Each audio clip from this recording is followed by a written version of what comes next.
Nice to see you again, my dear students. Today I am going to focus your attention on the structure of the English language paper at your O-level examination.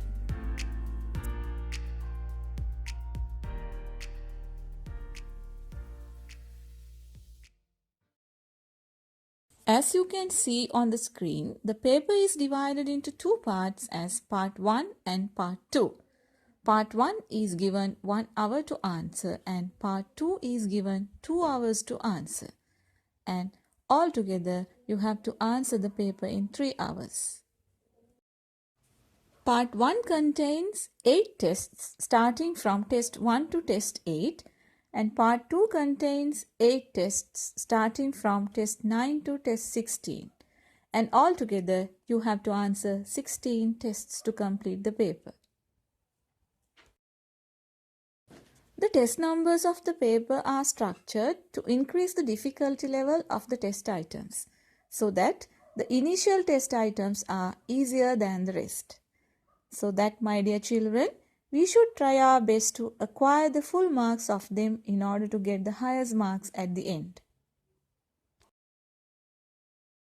As we all know, the language is based on 4 main skills as reading, writing, listening and speaking.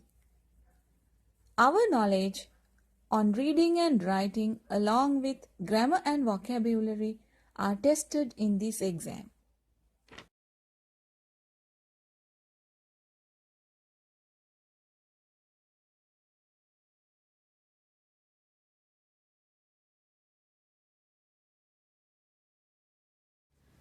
So, my dear students, let's look at the types of tests in Part 1.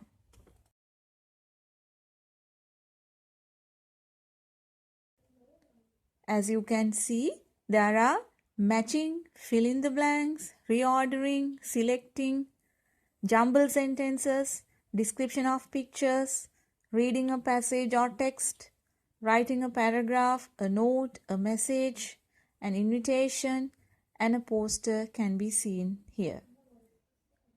Test number 3, 7, 6 and 8 are fixed questions. Test number 3 is always a description of pictures. Test number 7 is also a fixed question with a reading passage.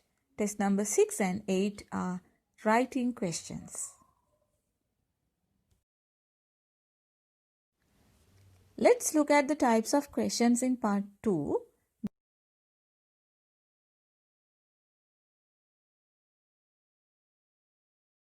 They are error correction, fill in the blanks, ordering, true or false questions, constructing questions, active and passive voice, direct and indirect speech, word classes, verb forms, reading a long passage or text, writing a letter or a description of bar chart or pie chart, and writing an essay, an article, a speech, a dialogue, and a story.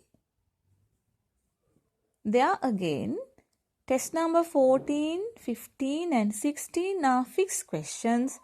Test number 14 is writing a letter or writing a description of bar chart or pie chart.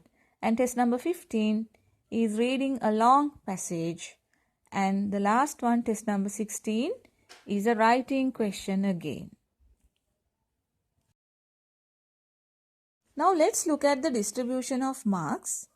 As I explained earlier, Part 1 has 8 tests with 5 marks for each. So it gives you 40 marks out of 100.